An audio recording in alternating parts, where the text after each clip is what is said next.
La campaña dominicana de solidaridad con Cuba, la Universidad Autónoma de Santo Domingo, el Comité de Solidaridad con Cuba de Puerto Rico y el Instituto Cubano de Amistad con los Pueblos invitan al 8º Encuentro Continental de Solidaridad con Cuba, del 28 al 30 de julio del presente año. Más de 400 delegaciones de todo el continente americano se darán cita en República Dominicana por la unidad y la integración de los pueblos latinoamericanos y caribeños, por el derecho a la autodeterminación de los pueblos, el fin del bloqueo a Cuba, por la libertad de los independentistas puertorriqueños presos, Óscar López Rivera y Ana Belén Montes. Sede Universidad Autónoma de Santo Domingo, Comité Nacional Preparatorio.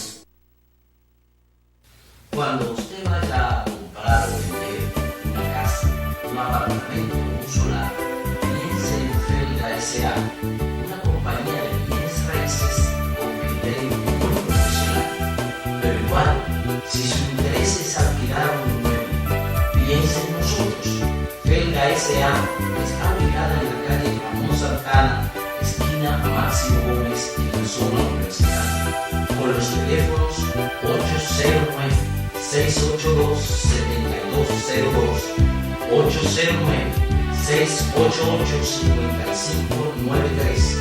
Recuerde que para comprar o vender o alquilar su casa, piense en Felga S.A.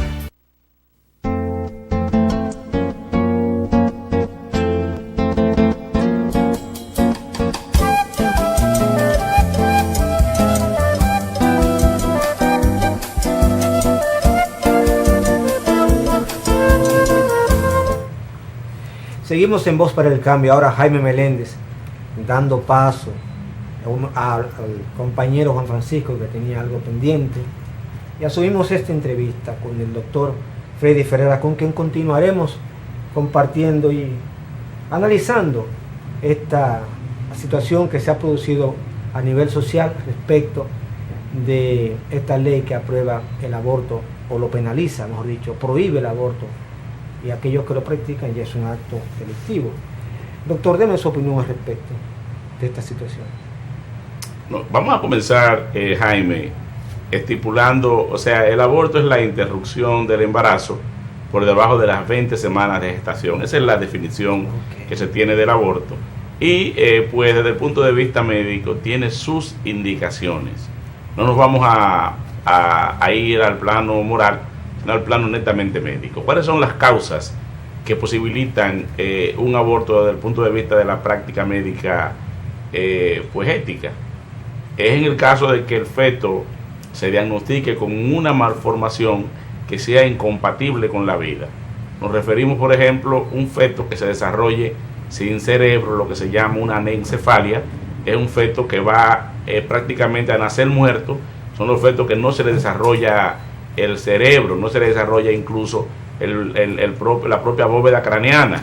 Vienen sin cráneo, vienen sin cerebro, y son niños que van a nacer muertos o van a morir pocos minutos después de haber nacido. En el caso de malformaciones mayores que son incompatibles con la vida, pues dejar pasar a la madre por el suplicio de llevar un embarazo que ya desde ya está condenado al fracaso, desde el punto de vista ético es una, yo lo considero casi una inmoralidad. En segundo lugar, aquellos embarazos que ponen en peligro inminente la vida de la madre y por ende también la vida del feto. O sea, hay embarazos ectópicos situados en una posición, lo que llamamos los embarazos cornuales. Es cuando el embarazo se anida, el embrión se anida en el cuerno de la trompa de falopio, en el lugar donde esta trompa de falopio entra en el útero. El feto, el embrión no baja al útero, no se implanta, no tiene que implantarse, sino que se queda atascado en el cuerno de la trompa. Esos embarazos son mortales, porque una vez el embarazo crece, llega a las 4 o 6 semanas, hay un estallido de esto, hay una hemorragia intensa que es imposible parar y la madre muere en términos de pocos minutos. Entonces, cuando una vez se detecta el embarazo cornual o un embarazo ectópico, la interrupción del embarazo es la regla. A veces no nos da chance incluso de hacer el diagnóstico, porque ocurre antes de que la madre se percate que está embarazada. Otra de los elementos, eso es el segundo elemento, ya hablamos del primero, de las malformaciones fetales que son incompatibles con la vida. En segundo lugar, el embarazo mismo, que es una amenaza para la vida del paciente, como son los embarazos de la paciente en este caso, como son los embarazos ectópicos. En el caso también de que la madre tenga algún tipo de padecimiento que requiera un tratamiento para conservar su vida. En el caso de los tumores, las madres que tienen una condición patológica como un cáncer, un linfoma, y que requiere el uso de medicamentos que son totalmente abortivos, o sea, que matan el feto. Entonces tú como médico, si de aprobarse esta legislación, tal como fue aprobada en la Cámara de Diputados, está condenando a estas madres a morir también junto con su producto, junto con su embarazo, porque una madre que tiene un tumor activo y no recibe tratamiento, pues evidentemente que la madre va a morir. Y la muerte de la madre, ¿qué implica también? Pues implica también la muerte del feto. Entonces estos que defienden por doctrina seguir el embarazo, no interrumpir el embarazo en esta condición, están condenando no solamente al feto que ellos defienden, están condenando también a la madre, y están condenando a toda la familia, porque esa madre probablemente tenga otros hijos y sea cabeza de hogar en muchas ocasiones. Entonces cuando tú sometes a una madre que de por sí sus hijos pueden tener hijos menores que también dependan de ella, entonces tú estás condenando no solamente a la madre, estás condenando al feto que ella tiene en su vientre, pero estás condenando también a los hijos, a la familia que depende de ella. Y eso yo no sé si tiene un nombre. Desde el punto de vista médico, yo creo que esa también es una inmoralidad, permitir que ese embarazo continúe simplemente por lo que yo llamo un fundamentalismo de las personas que están de acuerdo con esto. Y en tercer lugar, que fue una de las excepciones dictadas por el Poder Ejecutivo cuando la vez anterior que esta ley fue aprobada, tal como fue aprobada ahora, le hizo la observación el presidente de la República de manera responsable, es en el caso, ya sería ya esto un aspecto de tipo moral en el caso de embarazos que sean embarazos no deseados, y no realmente consensuados por la madre. Me refiero a los casos de abortos, de embarazos incestuosos, productos de violaciones de miembros de la familia, o simplemente las violaciones en sentido general. Entonces, un embarazo producto de una violación, yo creo que es una cruz sumamente pesada para obligar a una madre que sufre la violación, a una joven, a un adolescente, que se producen con mucha frecuencia el tipo de actos bochornosos y bárbaros, de tú condenar a la madre a que sufra la violación y encima de eso que cargue con un embarazo no buscado por ella, no consensuado, no deseado, producto de un acto violento, aberrante. Entonces tú hacer que una pobre mujer, que una pobre niña lleve en su vientre un feto, un producto que es producto de un acto de violencia, yo creo que éticamente también es incorrecto.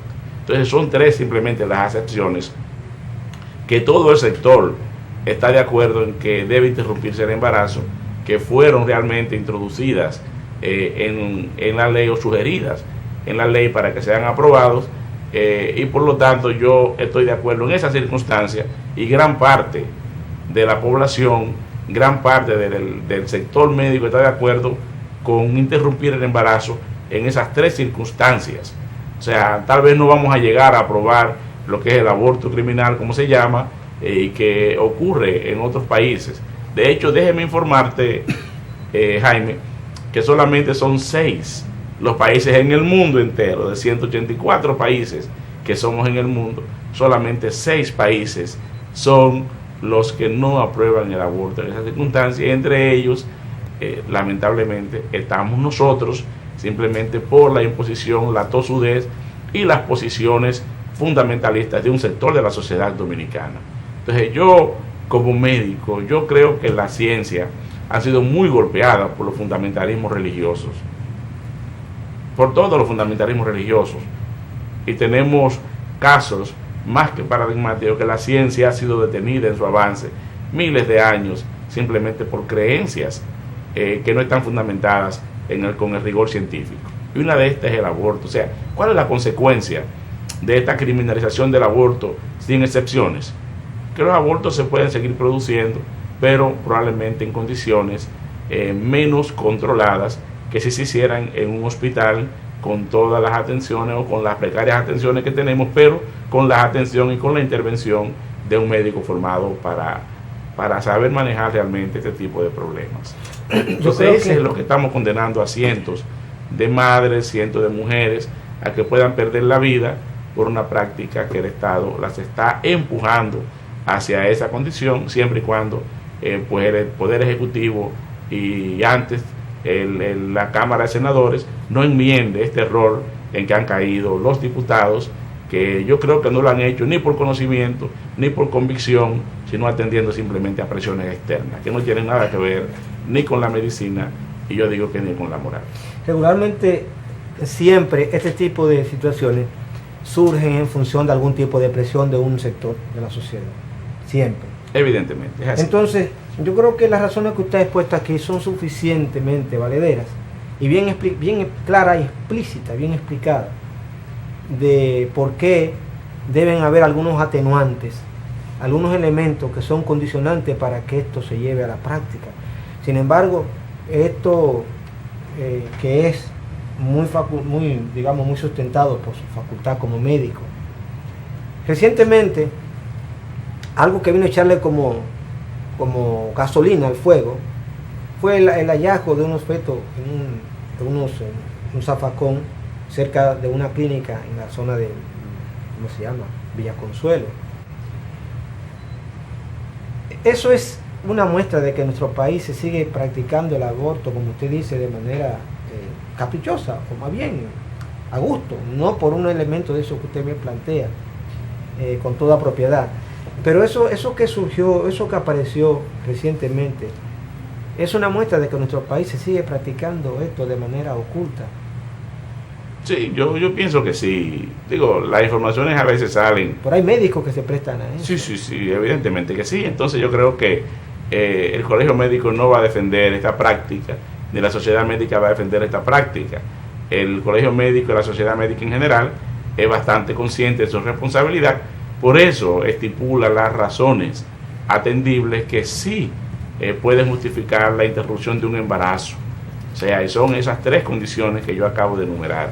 Pero no podemos de una manera acientífica imponer un código a una sociedad que ha ido avanzando.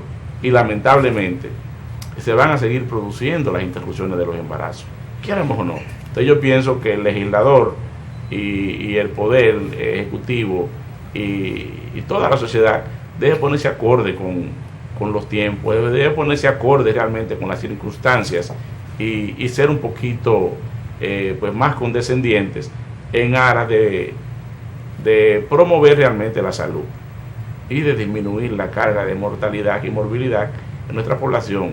De mantenerse las cosas como fueron aprobadas en la Cámara de Diputados, estamos condenando a cientos de mujeres a la mortalidad y a la morbilidad.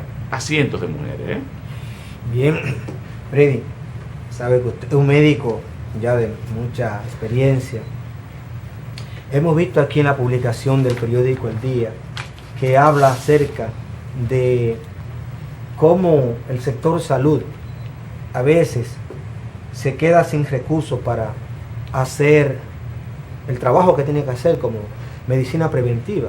Por ejemplo, se está criticando en este editorial del periódico El Día que a veces tienen que otros ministerios que no le compete porque no son ni siquiera vinculados a la salud, tienen que asumir algún tipo de política que vaya en beneficio, digamos, que se vea como que son parte del trabajo de salud pública.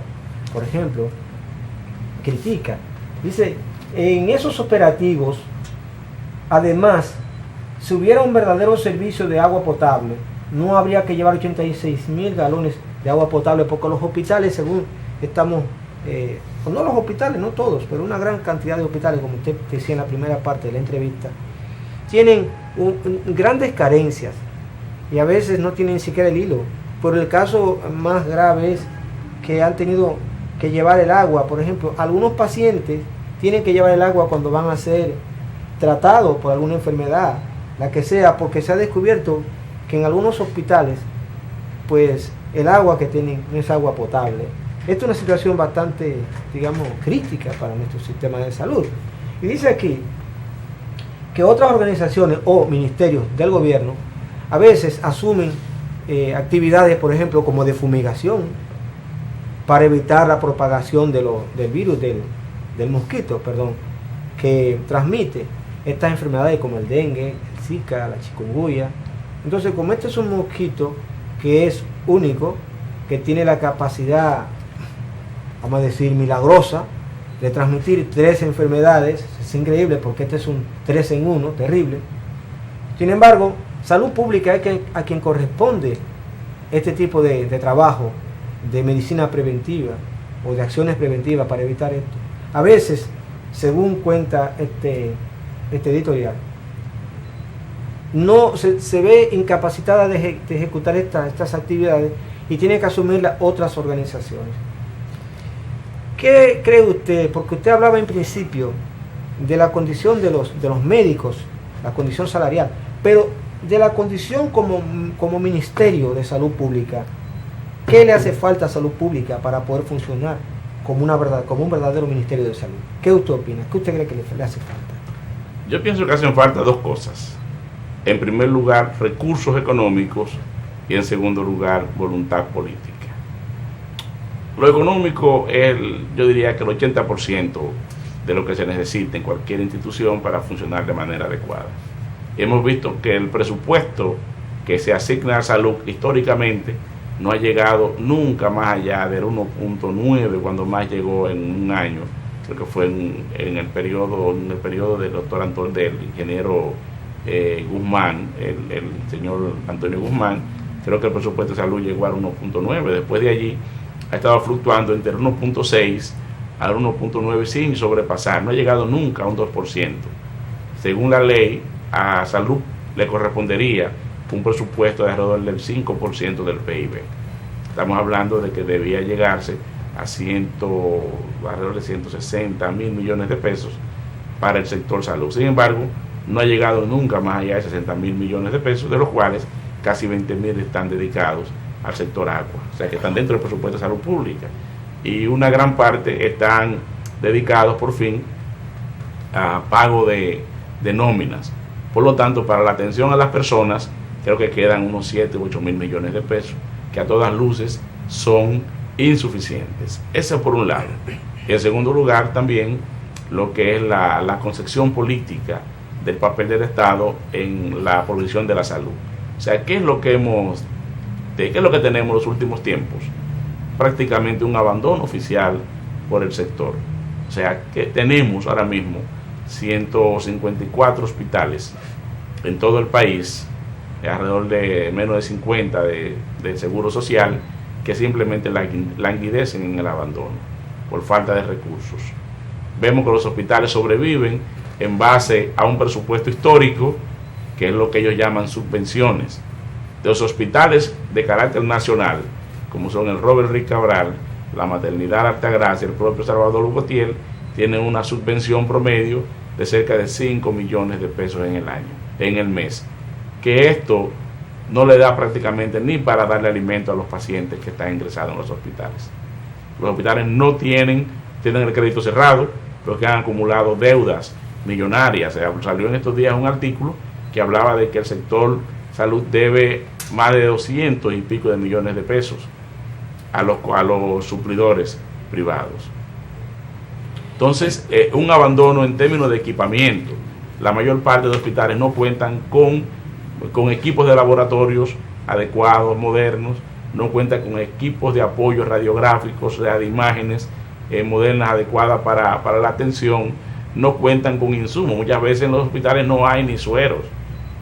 En lo que es el área quirúrgica, la mayoría de hospitales tienen que suspender cirugía porque no hay gases anestésicos suficientes, porque no hay medicamentos que se usan anestesia para lo que es la inducción del paciente antes de intervenirlo, antes de anestesiarlos, porque no hay equipo para que las máquinas de anestesia trabajen, como es la propia cal, que es un material que se usa para atrapar el CO2 y que no recircule en el paciente cuando el paciente está ya dormido. Entonces simplemente a veces no hay gasas, muchas veces se suspenden la cirugía porque no hay ropas quirúrgicas adecuadas. Entonces eso es parte de lo que es la visión política de abandono. Entonces a los hospitales públicos no se les da un presupuesto adecuado y sin embargo para otros renglones de la vida nacional aparece mucho dinero para grandes sueldos de funcionarios, que hay funcionarios que ganan de sueldo lo que será la subvención de un hospital como el Salvador Begotier, que no llega a 4 millones de pesos. Bueno. Entonces, estamos hablando de un abandono a nivel oficial, estamos hablando de una cualquierización de la salud de este pueblo. No es un problema, y yo le decía antes a Juan Francisco, de que te vayan a medir a ti por la cantidad de tiempo que tú le dediques al trabajo, sino es por lo que tú consigues en ese tiempo. O sea, tú estás obligado la calidad a tener de tus medios, horas, la calidad del servicio y lo que son tus resultados como médicos. O sea, yo no puedo tener buenos resultados si no tengo los instrumentos para yo ofrecer mis servicios. O sea, tú puedes tener la mejor tierra en el medio del Cibao, tú puedes tener una finca en Moca, entre Moca y Santiago, pero si tú no tienes los instrumentos, no tienes la semilla para sembrar, no tienes los insumos para tú atender lo que tú siembras, evidentemente que no vas a cosechar a final del año. Y no importa que tenga la mejor tierra, si no tienes los insumos, no vas a cosechar. Pasa lo mismo en el sector salud. No importa que tenga buenos médicos, que tenga buenas intenciones, si no tenemos en la mano los insumos necesarios para producir la salud, ¿qué resultado vamos a tener? ¿Cómo vamos a mitigar realmente el dolor de los enfermos? Si no tenemos ni los medicamentos, no tenemos los medios diagnósticos, no tenemos las cosas básicas, no tenemos ni comida para darle a los pacientes cuando están ingresados allí. Entonces, ¿qué quieren que hagamos? ¿Qué es lo que quieren realmente? Porque es muy fácil, es muy fácil tú desacreditar el mensaje desacreditando al mensajero, y eso es lo que han hecho desde el Estado, tratando de desacreditar el trabajo del médico, desacreditarlo, pero no nos brindan los instrumentos necesarios para nosotros ejercer nuestro trabajo. Que se dejen de cosas, de estar engañando a la población. Eso es falacia, eso es malo, eso es mentira, y la gente lo sabe eso. Usted acaba de decir aquí que el sector salud apenas recibe menos del 2%. Mucho menos, no ha llegado nunca al 2%. Nunca llega al 2%. Nunca ha llegado históricamente en los últimos. Eso es catastrófico. años. ¿Cómo se puede mantener una nación pasando por encima de los 10 millones de habitantes? ¿Cómo puede mantenerse con un presupuesto que no llega al 2% del Producto Interno Bruto? Eso es increíble. Aquí hay funcionarios del gobierno que ganan 1 millón de pesos mensual. ¿Y más? Y más de 1 millón de pesos. ¿Más? Al menos yo sé que la presidenta del Senado, según la norma que tienen del barrilito, del cofrecito, cada mes se embolsilla, por decirlo de alguna manera, por encima del 1 millón de pesos, además de su sueldo, su viático y todos los privilegios que aquello conlleva. Eso es algo que hay que tomar muy, muy en cuenta. Doctor, yo quisiera hacer una pregunta. Usted que maneja datos estadísticos y que tiene mayor vínculo con esto, el problema que tenemos aquí con las adolescentes que se embarazan a temprana edad, ¿por dónde anda ese problema en nuestro país? Anda cerca del 30% de los embarazos en el país son en adolescentes, del 30%. Y en este segmento de la población estamos hablando la mayor parte de niñas que viven en la marginalidad, producto de familias disfuncionales, familias descompuestas, que están pariendo, se están embarazando a los 12, 13, 14 años. ¿De qué estamos hablando? De que es un niño trayendo en su vientre otro niño.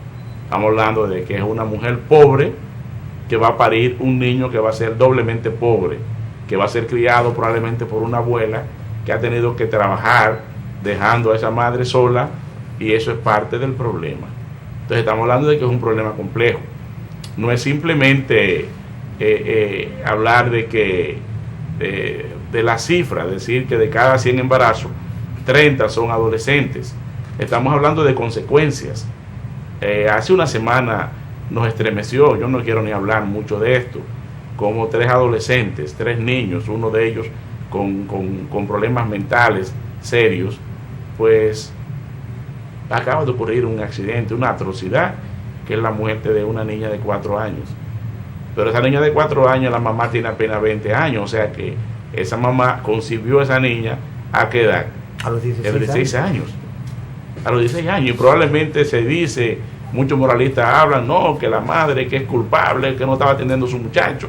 Pero probablemente esa madre, a la hora que ocurrió el accidente, estaba trabajando en una casa de familia. No sé, yo no puedo decir. Pero te hablan de la generalidad. O sea, son muchachas que, producto del embarazo y de la condición de marginalidad en que viven, tienen que abandonar los estudios. Y abandonar los estudios a muy temprana edad, sin la formación adecuada.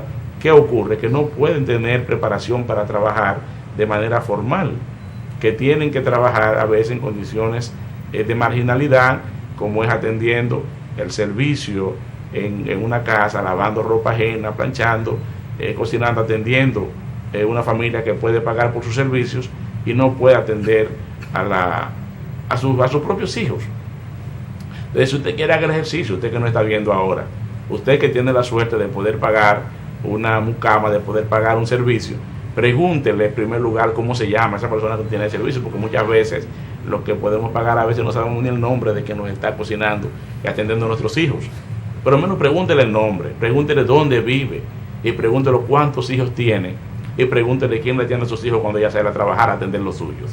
Y usted se va a dar cuenta de por qué ocurren estos casos, de por qué ocurren, porque es muy fácil. Yo oí a unas comunicadoras en estos días acabando con esta mujer que no atiende, dónde estaba esa mujer, que no sabía qué tiempo tenía esta niña sin estar a la vista de ellos. Es muy fácil usted condenar sin saber.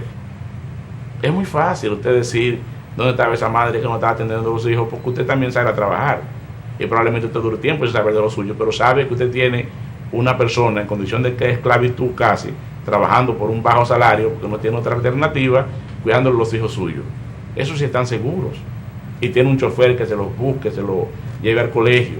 Los hijos de esta mujer que trabaja en su casa probablemente no puedan ir a la escuela. Esa mujer tiene que dejarlos cerrados, trancados en la casa, hasta que ella vaya a las 4 o 5 de la tarde para cocinarle o para darle de comer un poco de lo que puede llevarse de la casa suya. Entonces, antes de condenar, y tal como decía Jesucristo, antes de ver la paja en el ojo ajeno, vea la viga que está en el ojo suyo. Y vamos como sociedad nosotros a aportar soluciones, porque condenar es más fácil. Así es. Condenar es más fácil, Jaime. Así es. Vamos a estudiar qué está pasando. Y eso está muy ligado con el tema anterior, el tema del aborto. Muchas de esas madres que trabajan en su casa fueron violadas y tienen hijos producto de eso, o producto de un embarazo, porque no saben, no tienen los métodos para evitar un embarazo. Que también las voces que se oponen a la interrupción del embarazo en las condiciones que yo acabo de establecer, también se oponen a que la población tenga una verdadera educación sexual, para que sepa incluso que no debe comenzar las relaciones sexuales, darle los códigos para evitar esto. Vamos a seguir Pero hablando para de ese decirle, tema. Jaime, ya para terminar la idea. Después de la pausa vamos a seguir hablando Sí. de ese tema. Vamos a ir a una breve pausa y regresamos con este tema que está bastante interesante.